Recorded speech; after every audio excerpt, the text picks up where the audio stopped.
Hey guys, I'm Pixel Dan, and this is a review of the Masters of the Universe Classics Slush Head. New adventures represent! Slush Head is our third character from the New Adventures of He-Man series, and the second of the evil Space Mutants. Have the Four Horsemen once again made New Adventures characters fit in with the rest of Masters of the Universe? Well, let's take a look. Slush Head comes in the standard Masters of the Universe Classics blister card packaging. The evil Space Mutant sticker that we first saw with Optic appears on the front of the bubble. And this is pretty neat. The side of the bubble shows you that you can fill Slush Head's dome with water. It's fun!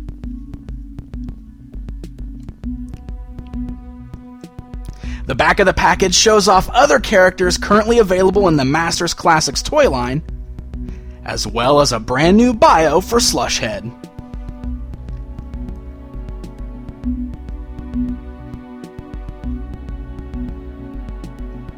Slush Head is an incredibly clever reuse of parts. Utilizing pieces from Clawful, including the arms and the torso, this time without armor stuck on the front. The legs also come from Clawful, with the boot top pieces straight from Flipshot, and then the feet are the standard monster-type feet that we first saw with Skeletor. All of these parts, combined with new pieces like the armor and the head, make a figure that perfectly resembles an updated version of the vintage action figure, which you'll get to see firsthand later on.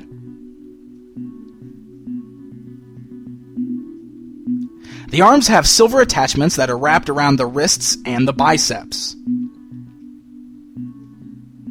The armor piece is pretty unique for Masters Classics. The back features a silver attachment containing a tank and slots for his attachments, which we'll also look at in just a bit. You can see that the paint job is really nice, with each little rivet individually painted with a metallic blue. Even the front of the armor has nice painted details. The skin tone is a very pale green, but it does have some shading, which is most noticeable in the legs. So overall, Slush Head has a really nice paint job.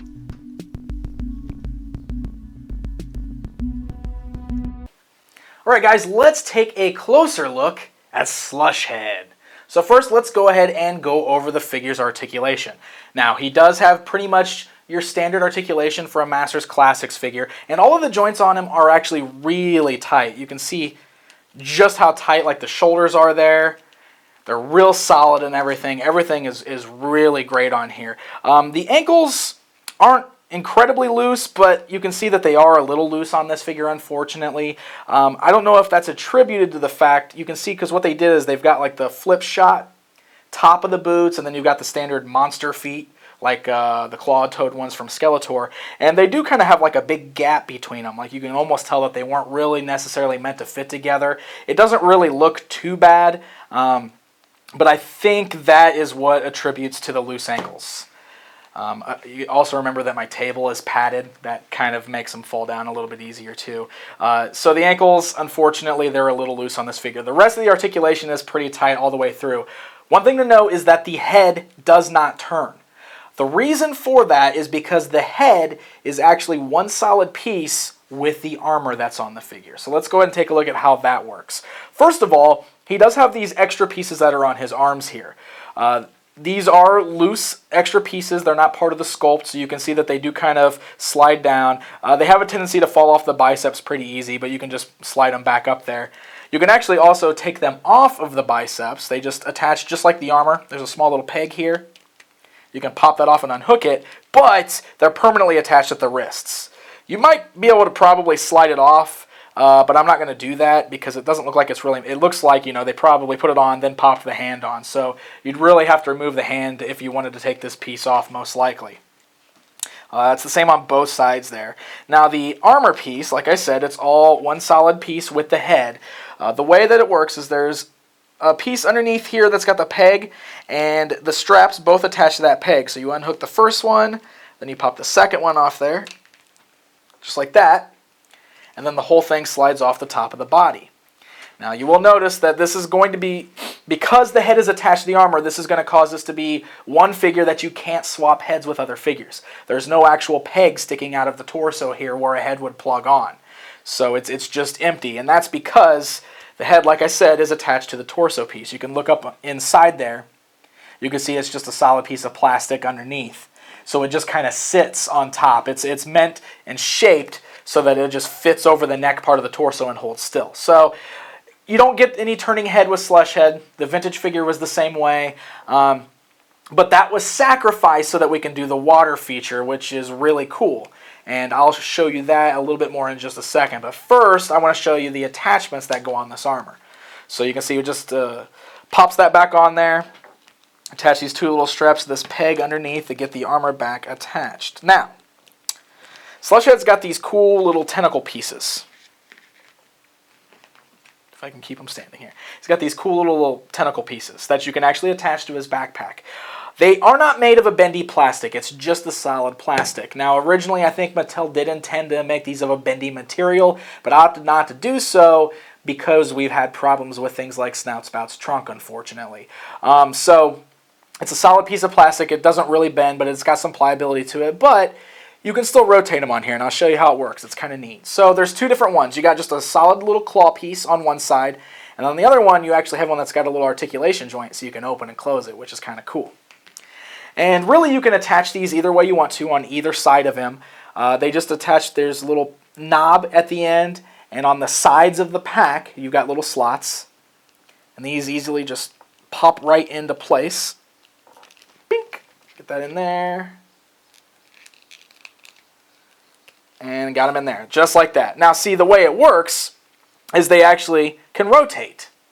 So if you want to, you can still rotate them up. You can have them going upwards, have them going underneath. And really it depends on how you want to position them. If you want to like swap these around so that the pincher's on this side and the claw's on the other side, it'll actually have them bending upwards over his shoulders rather than bending underneath his arms. So you can kind of swap those around and play with them and decide the best way you actually want to pose them. And I think that actually works pretty well. I'm okay with this. Not being bendy, I still like that you can rotate them and articulate them around a little bit and find different ways to get them posed. That way they're not just stuck, always pointing upwards or something like that. So I think that works out pretty well.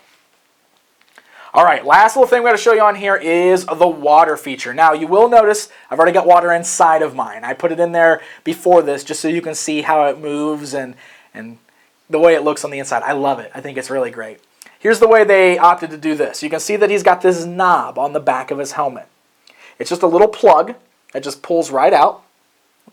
And then you've got a hole where you would just, you know, hold them into the faucet, pour some water in there. You can fill it up all the way if you want to. I chose to only fill it like a little halfway, like right above his eye, so that the top of his head sticks out of the water. That's how the vintage figure always looked. I think that's a cool look. But if you want to fill it all the way up, you can.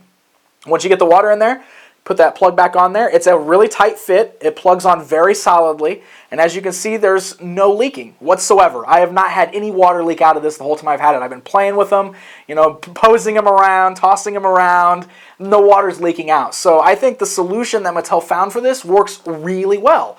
There's no leakage. The water sits in there great. It looks really cool. Totally reminiscent of the vintage figure. I think it's fantastic. The water in the dome looks awesome. I absolutely love this. It really magnifies the head sculpt underneath and just gives off that really cool vintage feel. I am so glad Mattel took this route, because in my opinion this figure just would not have been the same without actual liquid.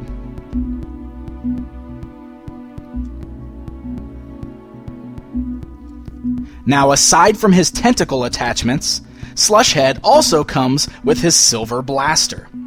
It's the same metallic silver as his armor and the tentacles, with little blue rivets painted on. And it's made of a pretty solid plastic, and his right hand holds the handle very firmly. Now here's something else fun about this funky weapon. You can switch it around, and Slush Head can actually wield it like an axe. Now there is one thing to note. The grip on the handle of the axe part is not as tight as when he's holding it like a gun. So he doesn't get as good of a grip on it. He doesn't hold it as well. But it can still be done, and it's pretty cool having the option to switch the weapon around.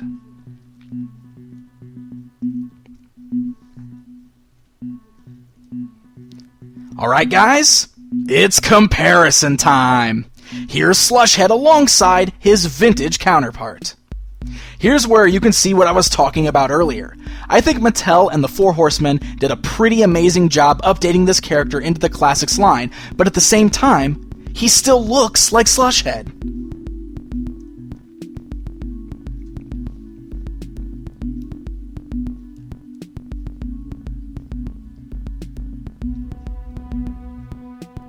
New Adventures has long been the black sheep of Masters of the Universe, but personally, I've always enjoyed many of the character designs of that series. I always liked the original toy line, but I did always wish that it fit in better with the other Masters of the Universe figures in size and scale.